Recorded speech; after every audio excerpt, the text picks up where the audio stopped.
Hey everyone, and welcome to Part-Time Tabletopper. My name is Adam, and I'm going to be teaching you today how to make a really cool and simple project. But before I do, just a little bit about me. I have been a member of the crafting community for a few years now. I've been an RPG gaming fan my entire life, and over the past few years, I recently started following a lot of the great content creators that we have on YouTube and social media to try and bring my game boards to life. And I've loved what I've done. I've done a ton of different projects, even just a couple you can see I've placed around me here. And I said, you know what? Let's see what I can bring to the table, literally, for you. So, like I said, project number one, I wanted to do something that was very simple for a beginner to do, yet also something that brings a lot of style and immersion to your table. So, we are going to do these monolith standing stones. Now, specifically, I'm doing ones that have runes carved into them, and I'm going to show you two different finishes. One of them is showing you what a basic carved rune would be, and then another one is going to show you how to paint these really, really cool glowing rune effects. So this is all done with just a few different paints. It's actually very easy to do, and I'm going to show you how to do it in a way where you could do it with any color, because I chose blue, but maybe you want green or red or purple or whatever. And you also see I have one here that's like a snowy finish and another one that's more of a moss finish, but either way, you can customize them however you want. Let's get into crafting them.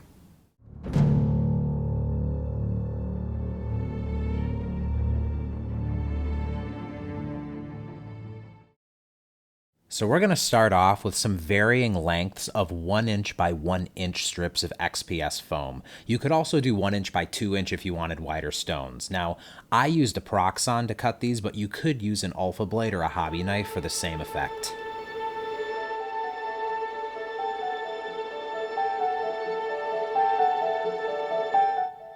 You see I'm going to stand them up, and I'm going to try to carve down at an angle to make them almost have a pyramid or a triangular shape, so it's wider on the bottom and more pointed on the top. The goal here is to try and get rid of as many of the edges as you can, so it feels a little bit more like a natural object than something that's man-made.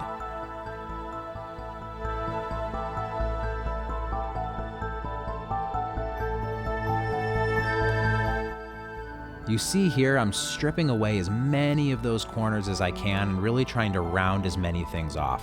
Once that's done, take the knife and just go in and make a bunch of random little notches and cuts with the knife to try and make it feel like it's a weathered piece of rock.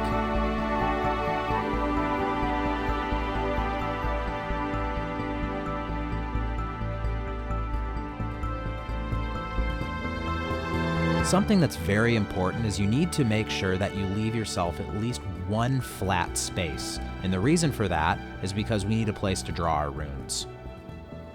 Pull up that flat space you left on the rock, take out a ballpoint pen or a pencil, and just go in and very lightly draw any rune or design that you want.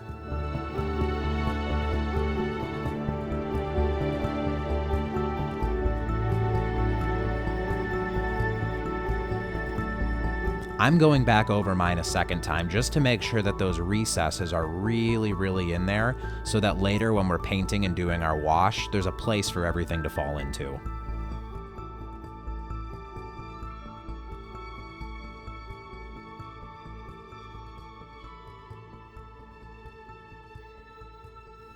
Now, if you've watched other crafting videos from other content creators before, you know the tinfoil trick. This is a great way to add rock texture to any kind of terrain piece. We just take up a rolled up ball of tinfoil, roll it, punch it, press it, and do everything you can to create a bunch of random grooves.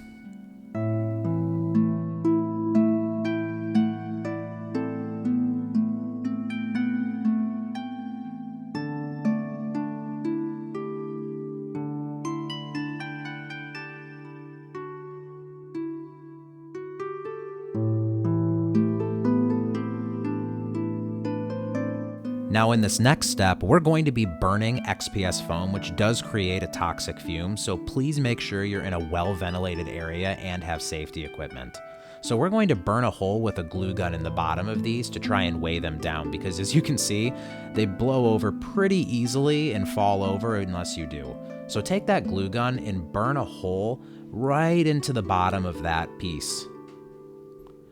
Then we're going to take a nut and just kind of wedge it in there, and what that's going to do is it's going to create a weight at the bottom that makes it harder to tip over. Then use that same glue gun to pour some hot glue in there and make sure that it sticks.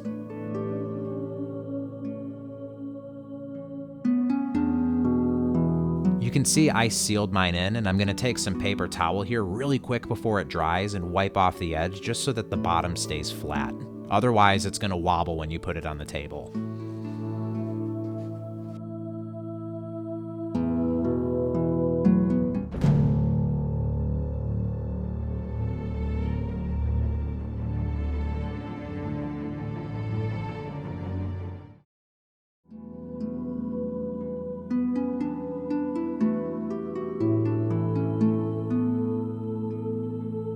Now I'm going to be taking some black paint mixed in here with Mod Podge. If you haven't done this before, go over to Blackmagic Craft and watch the tutorial video on this. There's a lot of good information as to why you need to use Mod Podge versus other glue, and how it creates a varnish and a sealant and just a nice dark coat underneath to make sure that it's sealed and ready for painting.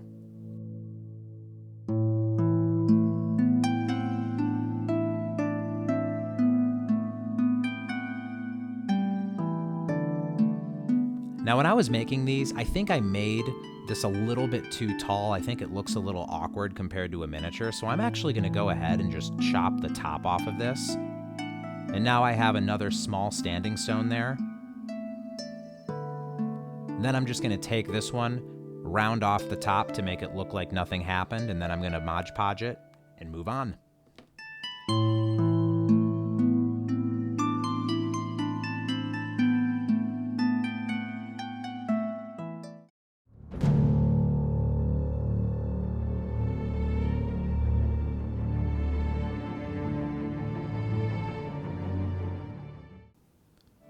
Now it's time to paint the stones. We're going to do a base coat of pewter gray, which is my personal favorite color for stones, followed by a dry brush in khaki to give it a bit of an earth tone, taking it to a pale gray dry brush as well, and then doing a black wash, back to one more pale gray dry brush, followed by a very light white dry brush.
So this is the second time I'm plugging Blackmagic Craft, but this is a homemade black wash that I got from Jeremy over there. Just look up on YouTube Better Black Wash if you want the recipe for it, but I use it for all of my terrain projects that need a black, and I think it works beautifully.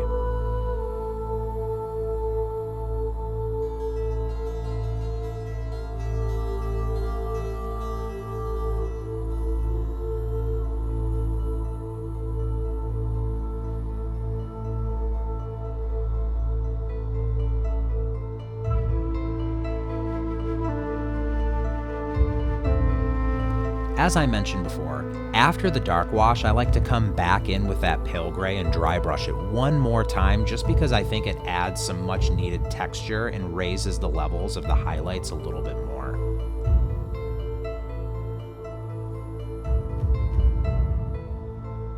And then finally, we're going to do a very, very light dry brush of white, just to make sure that some of those edges, especially the ones near the top, have a really, really bright coat, and it's just going to really raise those layers one level more.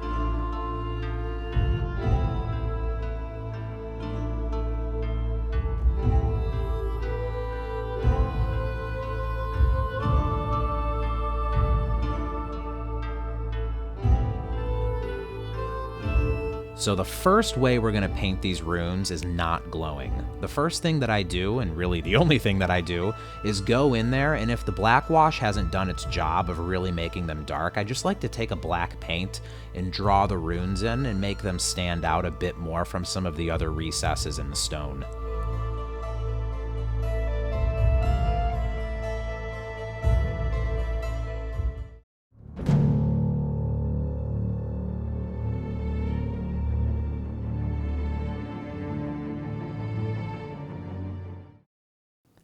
Now, if you're like me, I prefer the glowing runes. So what you need to do to make that happen is pick your color and get 4 different shades going from quite dark to almost white of that color. Here are the Citadel paints that I picked to make that happen. So this is kind of an unnecessary step, but I went in there and painted my runes white just to give it kind of a bright undertone instead of that dark before I started putting on my colors. But truthfully, you don't really need to do that. Just because you'll see once we start painting, those brighter blues are really going to bring everything up anyways. So the first thing you need to do is start with your darkest color, which for me was this darkest blue, and just take a brush and just really loosely, you don't have to worry about being precise, get in there and draw over the rune, making sure that you cover every little inch of the rune's carving.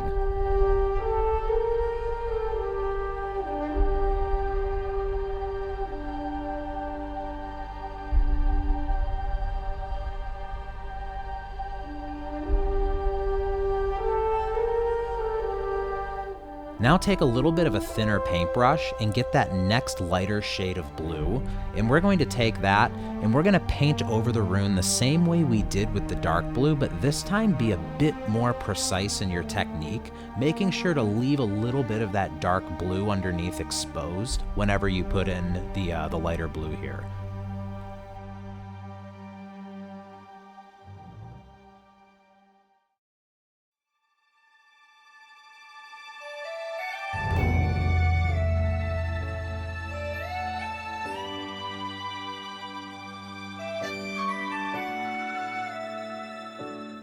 Now, the step that really creates the magic is the dry brush. That same blue that we just used, take a dry brush and really just rub that all over the outside of the rune. And what that's going to do is it's going to create an OSL effect to make it look like light is shining out of the rune's crevices.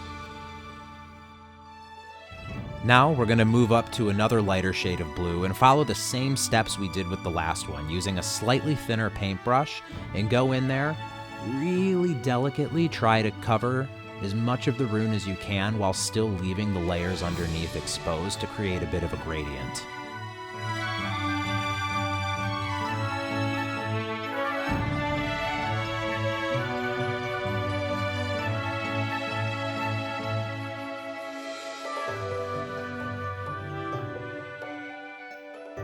Finally, we're going to go in and do the exact same thing with the very, very lightest blue.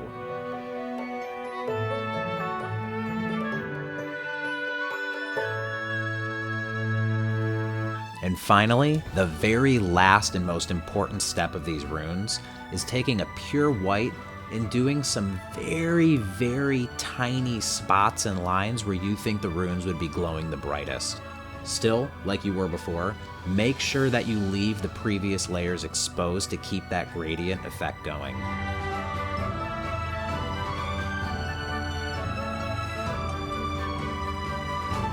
All right, here's the finished product, and then one more look as well with the glowing rune and the normal rune side by side.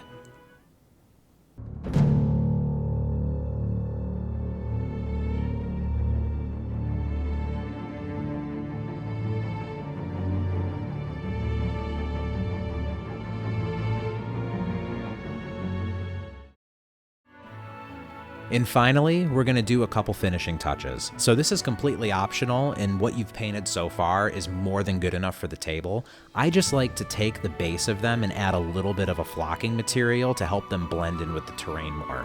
These are just a couple examples of many things that you can use, and for the video, I'm going to do the snow. Put some of that woodland scenic snow into a bowl, and then take tacky glue and put it around the base of the stone. Also, put it in some of the crevices and spots where if the stone was standing up, snow might fall naturally. Now take a toothpick, a paintbrush, or anything you have and spread the tacky glue thin so you don't have any clumps or daubs of it. Now, just kind of put it around in the bowl there and make sure that the entire base is surrounded by that snow.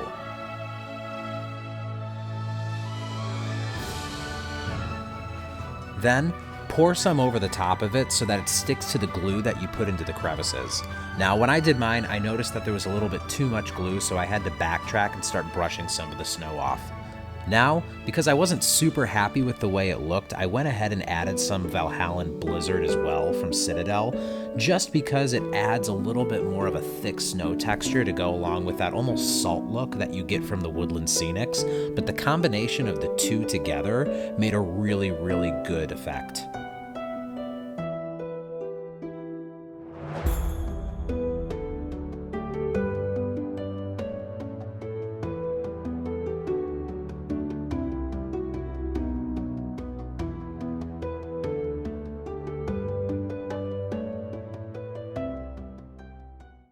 And that's it. That is how you make these standing stone monoliths with glowing runes. I hope you guys found the video helpful, and if you did, please let me know in a message or in the comments.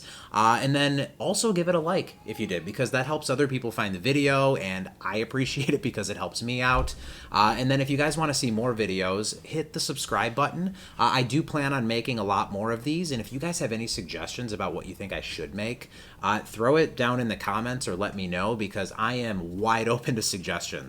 I have made a lot of projects over the years, and so I'm just kind of winging it and shooting from the hip. But if you guys have wanted to see something made that you haven't necessarily seen on any other channels, I am more than happy to tackle that and do a custom video, well, for the public, but for you. So let me know. I will see you guys next time, and until then, take care. Bye.